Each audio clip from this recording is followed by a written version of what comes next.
Hello friends, welcome to my channel. स्वागत है आपका मेरे चैनल पे। बात करेंगे बहुत ही महत्वपूर्ण टॉपिक के बारे में जिसका नाम है बाल विकास और शिक्षा शास्त्र। ये हमारा पहला वीडियो है। 500 एमसीक्यूज की सीरीज का पहला वीडियो है। आपको पता है यूपी टेट जो है आपका जुलाई में होने वाला है, तो तैयारी जो है आप लोग शुरू कर दीजिए। ये सोचिएगा कि जो है जुलाई में है, अभी काफ़ी दिन है, तो ऐसे काम नहीं चलेगा। 20 प्रश्न है इस वीडियो में। अगर आप 12 सही करते हैं तो मान के चलिएगा आप जो है मास्टर बनने की पहली जो सीढ़ी है उसको पार कर जाएंगे। मैं ऐसी आशा रखता हूँ। अगर आप 20 में से 12 सही करते हैं तो बहुत ही अच्छी बात है। 20 में से 12 यानी 60% आप जो है प्रश्न सही करते हैं तो बहुत ही अच्छी बात है। शुरू करते हैं आज का वीडियो। अगर आपको वीडियो अच्छा लगे लाइक कर दीजिएगा, शेयर कर दीजिएगा। चैनल पर पहली बार आए तो चैनल सब्सक्राइब कर लीजिएगा। शुरू करते हैं आज का वीडियो। तो आप लोग जो है बाल विकास और शिक्षा शास्त्र के 20 महत्वपूर्ण प्रश्न पढ़ने के लिए तैयार हो गए होंगे। तो पहला प्रश्न हमारा, मनोविज्ञान शिक्षा का आधारभूत विज्ञान है, यह परिभाषा किसने दी है? बीएन झा, स्किनर, डेविस या वुडवर्थ ने? देखिए ये परिभाषा जो है ये है स्किनर महोदय की। स्किनर में क्या आ रहा है? स्किन आ रहा है। और जब हमारी स्किन उतर जाती है शरीर की तो हम कैसे दिखते हैं? भूत जैसे दिखते हैं। इस तरीके से इसको रिलेट करके याद रखिएगा इस परिभाषा को। स्किनर महोदय कहाँ के निवासी थे? ये अमेरिका के निवासी थे। इन्होंने एक सिद्धांत दिया था जो कि बहुत ही फेमस है, आपको याद होना चाहिए मुंह जवानी, क्रिया प्रसूत सिद्धांत। क्रिया प्रसूत अनुबंधन सिद्धांत जो है किसने दिया था? स्किनर महोदय ने। इसे आरएस थ्योरी के नाम से भी जानते हैं।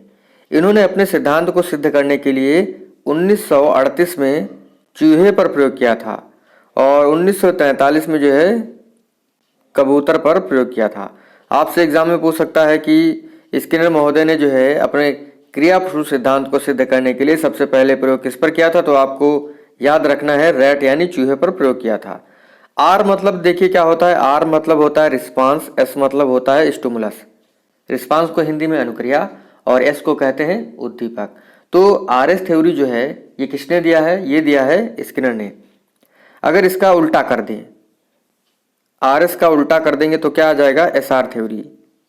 और एस मतलब स्टिमुलस, आर मतलब रिस्पांस। तो ये किसने दिया है? ये दिया है आपका थॉर्नडाइक महोदय ने। स्किनर और थॉर्नडाइक जो थे ये अमेरिका के निवासी थे और एसआर थ्योरी को उद्दीपक अनुक्रिया सिद्धांत के अलावा प्रयास एवं त्रुटि का सिद्धांत कहते हैं। तो प्रयास एवं त्रुटि का सिद्धांत किसने दिया है? थॉर्नडाइक महोदय ने। अपने सिद्धांत को सिद्ध करने के लिए इन्होंने किस पर प्रयोग किया था? बिल्ली पर प्रयोग किया था। एक और आपका सिद्धांत आता है सीआर थ्योरी, जिसे कहते हैं शास्त्रीय अनुबंधन सिद्धांत। ये दिया था पावलाव ने। किसने दिया था? पावलाव ने। और पावलाव ने सीआर थ्योरी को सिद्ध करने के लिए कुत्ते पर प्रयोग किया था और पाचन क्रिया के लिए पावलाव को 1904 में जो है नोबेल प्राइज भी मिला था। ठीक है। एक होता है आपका इनसाइट थ्योरी, अंतर्दृष्टि का सिद्धांत। क्या होता है? अंतर्दृष्टि का सिद्धांत। तो ये दिया है वर्दीमर, कोहलर और कोफा ने। कोहलर जो थे आपके, इन्होंने कैनारी द्वीप पर अंतर्दृष्टि के सिद्धांत को सिद्ध करने के लिए वनमानुष पर प्रयोग किया था और वनमानुष का नाम क्या था? सुल्तान। तो इन पॉइंट्स को आप लोग एकदम याद रखिएगा। अगला प्रश्न देखते हैं। अगला प्रश्न जो है बहुत ही अच्छा है। आप लोग जो है भूल जाते हैं लेकिन आपको भूलना नहीं है, एकदम जो है आसानी से याद हो जाएगा। अभी मैं आपको याद करा देता हूं। देखिए लिखा है शिक्षा को द्विध्रुवी किसने कहा है? यानी शिक्षा के दो ध्रुव कौन कौन से होते हैं? एक ध्रुव होता है आपका शिक्षक, एक होता है शिक्षार्थी।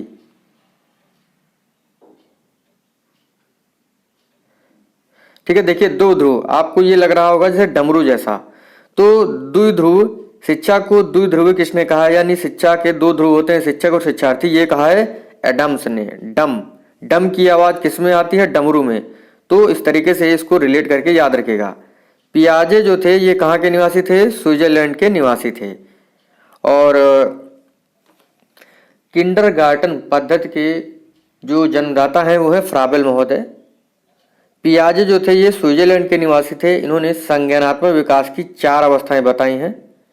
पहली अवस्था बताई थी इंद्रिय जनित गामक अवस्था, जो कि जन्म से 2 वर्ष की थी। दूसरी अवस्था बताई थी पूर्व संक्रियात्मक अवस्था, जो 2 से 7 वर्ष की थी, और वस्त स्थायित्व का जो गुण है वो इंद्रिय जनित गामक अवस्था में पाया जाता है, और इस अवस्था में जो है इंद्रियों के माध्यम से जो है बालक सीखता है। पूर्व संक्रियात्मक अवस्था 2 से 7 वर्ष की होती है। मूर्त संक्रियात्मक अवस्था जो है आपकी 7 से 11 वर्ष की होती है। मूर्त क्या होता है? जिनको हम छू सकते हैं, जैसे हमारा पेन है, हमारा मोबाइल है। और उसके बाद आती है आपकी चौथी अवस्था, जिसे औपचारिक संक्रियात्मक अवस्था या अमूर्त संक्रियात्मक अवस्था कहते हैं। ये 11 से 14 वर्ष की अवस्था पाई जाती है। मतलब 11 से 14 वर्ष की जो अवस्था होती है ये आपकी औपचारिक संक्रियात्मक अवस्था या अमूर्त संक्रियात्मक अवस्था होती है। तो प्रश्न हमारा, शिक्षा को त्रिध्रुवी किसने कहा है? 2 ध्रुव तो आपको पता है, शिक्षक और शिक्षार्थी, वो किसने बताए? एडम्स ने। अब 3 ध्रुव की बात आ गई है। 3 ध्रुव कौन कौन से? एक आपका है शिक्षक, एक आपका शिक्षार्थी, और एक होगा आपका पाठ्यक्रम। तो 3 ध्रुव जो है किसने बताए हैं? ये बताया है जॉन डीवी ने। इसको कैसे याद रखेंगे? 3 ध्रुव यानी 3D, डीवी को टीवी मान लीजिए। तो जैसे आता है त्रिध्रुवी, क्या होगा? 3D टीवी यानी जॉन डीवी। शिक्षा को त्रिध्रुवी किसने कहा है? जॉन डीवी महोदय ने। कौन कौन से 3 ध्रुव हैं? शिक्षक, शिक्षार्थी और पाठ्यक्रम। अगला प्रश्न है, कौन सा मिलान जो है गलत है? रिपब्लिक पुस्तक जो है अरस्तु की है, एमिल पुस्तक रूसो की है, सांध्य विधि जो है दयानंद सरस्वती जी की है, the school and society John Dewey की है। तो जो रिपब्लिक पुस्तक है ये अरस्तु की नहीं है, ये किसकी है? ये प्लेटो महोदय की है। तो आपका पहला ऑप्शन जो है सही है।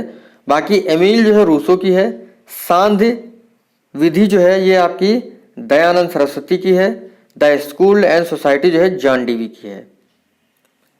अगला प्रश्न है, मनोविज्ञान चेतना का विज्ञान है, यह कथन किसका है? रूसो का, जेम्स का, अरस्तु का, नन का? तो ये कथन है विलियम जेम्स का। किसका है? विलियम जेम्स का। ये जो परिभाषा है बहुत ही जो है इंपॉर्टेंट है आपके लिए, और एग्जाम में जो इसको काफी बार पूछा गया है कि स्वस्थ शरीर में स्वस्थ मस्तिष्क का निर्माण करना ही शिक्षा है। यह प्यारा सा कथन किसका है? रूसो का, जेम्स का, अरस्तु का, नन का? देखिए आंसर मैं आपको बाद में बताऊंगा, लेकिन ये जो 500 MCQ की सीरीज है आपको इसको शेयर करना है और कमेंट करके जरूर बताना है कि 20 में से आपने जो है कितने प्रश्न सही किए हैं। लाइक कर दीजिएगा, शेयर कर दीजिएगा। तो प्रश्न है, स्वस्थ शरीर में स्वस्थ मस्तिष्क का निर्माण करना ही शिक्षा, ये किसने कहा? ये कहा है अरस्तु महोदय ने। देखिए जब हमारा शरीर स्वस्थ होगा, मस्तिष्क स्वस्थ होगा, तो हम किसी से तू तड़ाक करके बात नहीं करेंगे, अरस्तु। ठीक है, तो इस तरीके से याद रखिएगा इस परिभाषा को। अगला है, मनुष्य की अंतर्निहित पूर्णता की अभिव्यक्ति करना ही शिक्षा है, यह कथन किसका है? मॉर्गन का, स्किनर का, विवेकानंद जी का या रूसो का? देखिए मनुष्य की अंतर्निहित पूर्णता की अभिव्यक्ति करना ही शिक्षा है, ये कहा है विवेकानंद ने। जब मनुष्य जो है अपने अंदर की सारी बातें किसी के सामने रख देता है जिससे वो प्रेम करता है, अगर वो चीज जो है स्वीकार कर लेता है तो उसको क्या मिलता है? आनंद मिलता है, विवेकानंद। ठीक है, तो ये परिभाषा आपको याद हो गई होगी। अगला है, वैदिक काल में शिक्षा का आरंभ किस संस्कार से होता था? समापवर्तन, उपसंपदा, उपनयन या बिस्मिल्लाह? तो इसका जवाब क्या होगा? Can you guess? बिल्कुल आप गेस कर सकते हैं। आपने जो है काफ़ी पढ़ाई की हुई है, बीएड किया हुआ है, डीएलएड किया हुआ है, टीईटी की तैयारी कर रहे हैं, तो इसका जो ऑप्शन है आपका उपनयन संस्कार होगा। बिस्मिल्लाह संस्कार जो है मुस्लिम काल में जो है होता था शिक्षा आरंभ करने के लिए 4 वर्ष 4 माह 4 दिन की अवधि में। अगला प्रश्न है, शिक्षा से मेरा अभिप्राय बालक एवं मनुष्य के शरीर, मस्तिष्क एवं आत्मा के सर्वोत्तम अंश की अभिव्यक्ति है, यह किसने कहा है? यूलिज ने, गांधी जी ने, अरस्तु ने, फ्रेंडसन ने? तो ये कहा है हमारे महात्मा गांधी जी ने। अगला है, मनोविज्ञान मानव व्यवहार का विज्ञान है। क्या प्रश्न है? मनोविज्ञान मानव व्यवहार का विज्ञान है, ये कथन किसका है? पिल्सबरी का, रूसो का, अरस्तु का या ब्राउन का? थोड़ा बड़ा कर लेते हैं स्क्रीन को। तो ये कहा है पिल्सबरी ने। क्या कहा है? मनोविज्ञान मानव व्यवहार का विज्ञान है। अगला है डेमोक्रेसी एंड एजुकेशन। ये पुस्तक किसकी है? फ्रायड की, जेम्स की, या किसकी? जॉन डीवी की, एडम्स की? देखिए ये पुस्तक है जॉन डीवी महोदय की, डेमोक्रेसी एंड एजुकेशन। मनोलैंगिक विकास का सिद्धांत जो है किसने दिया है? फ्रायड महोदय ने दिया है। अभिप्रेरणा का मनोविश्लेषण सिद्धांत जो है वो भी फ्रायड ने दिया है। अगला प्रश्न है हमारा, एजुकेशन शब्द का जन्म एडुकेयर से हुआ है। एडुकेयर शब्द से हुआ है, यह किस भाषा का है? अंग्रेजी, लैटिन, यूनानी, फारसी? तो एडुकेयर जो शब्द है ये है लैटिन भाषा का। ठीक है, बी ऑप्शन आपका सही होगा। अगला है विकासवादी सिद्धांत के समर्थक कौन है? मेंडल, पियाजे, लैमार्क, नन? विकासवादी सिद्धांत के समर्थक हैं लैमार्क। शिशु के अधिगम में कौन सा सहायता नहीं करता है? अनुकरण, अभिप्रेरणा, स्कूल बैग, पुरस्कार?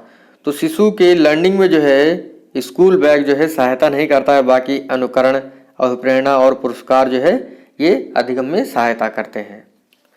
एक परिभाषा है आपके लिए, नवीन ज्ञान और नवीन प्रतिक्रियाओं को प्राप्त करना ही अधिगम है। ये कथन किसका है? ये आप जो है कमेंट करके बताइएगा। अगला है औपचारिक शिक्षा कहाँ होती है? विद्यालय, परिवार, टीवी या पुस्तकालय? औपचारिक शिक्षा जो है ये कहाँ होती है? ये होती है विद्यालय में। औपचारिक शिक्षा वह शिक्षा होती है जहाँ नियम, कायदे, कानून या समय की बद्धता होती है, और जहाँ पर ये चीजें नहीं होती है वहां पर अनौपचारिक शिक्षा होती है, जैसे परिवार। अगला है प्रयोगात्मक विधि का सर्वप्रथम प्रस्तावना, यानी प्रयोगात्मक विधि को सर्वप्रथम किसने प्रस्तावित किया? जड, वुंट, नन या ड्रेवर ने? तो प्रयोगात्मक विधि को सर्वप्रथम विलियम वुंट ने प्रस्तावित किया था। इस चीज को ध्यान रखिएगा। 1879 में जो है लिपजिंग शहर में इन्होंने जो है मनोविज्ञान की प्रथम प्रयोगशाला का निर्माण किया था। अगला प्रश्न है, मनोविज्ञान ने सर्वप्रथम अपनी आत्मा का परित्याग किया, फिर अपने मन का, फिर अपनी चेतना का, अभी वह एक प्रकार के व्यवहार को संजोए है। यह कथन किसका है? ये कथन है आपका वुडवर्थ महोदय का। देखिए एक बात मैं आपको बता दूं, ये क्या है? ये पिरामिड है, और 16वीं शताब्दी में जो है मनोविज्ञान को आत्मा का विज्ञान कहा जाता था। 17वीं शताब्दी में मनोविज्ञान को मन का विज्ञान कहा जाता था, और 19वीं शताब्दी में चेतना का विज्ञान मनोविज्ञान को कहा जाता था। वर्तमान में जो है यानी 20वीं शताब्दी के बाद से जो है मनोविज्ञान को व्यवहार का विज्ञान कहा गया है। तो ये परिभाषा किसकी है? ये है वुडवर्थ महोदय की। मनोविज्ञान ने सर्वप्रथम अपनी आत्मा का परित्याग किया, फिर अपने मन का, और फिर अपनी चेतना का, अभी वह एक प्रकार के व्यवहार को संजोए है, वुडवर्थ ने कहा है। मुस्लिम काल में प्रारंभिक शिक्षा कहाँ दी जाती थी? तो मुस्लिम काल में प्रारंभिक शिक्षा जो है मकतब में दी जाती थी, और मदरसे में उच्च शिक्षा। अगला है मनोविज्ञान मानव पशु व्यवहार का विज्ञान है। यह कथन किसका है? मॉर्गन, जेम्स, अरस्तु, पिल्सबरी? तो मॉर्गन का है। ये मॉर्गन में क्या आ रहा है? गन आ रहा है।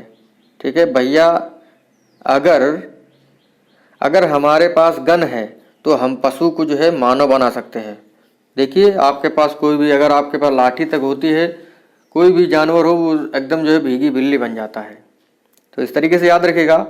अंतिम प्रश्न हमारे वीडियो का, मनोविज्ञान व्यक्ति के व्यवहार एवं आचरण का यथार्थ विज्ञान है, ये किसने कहा है?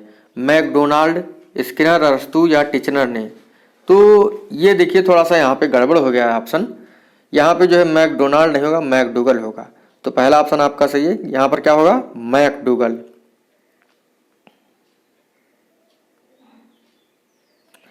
देखिए मैकडूगल ने जो है मूल प्रवृत्ति का सिद्धांत दिया है। परिभाषा एक बार पढ़ लीजिए, मनोविज्ञान व्यक्ति के व्यवहार एवं आचरण का यथार्थ विज्ञान है। किसने कहा है? मैकडूगल ने।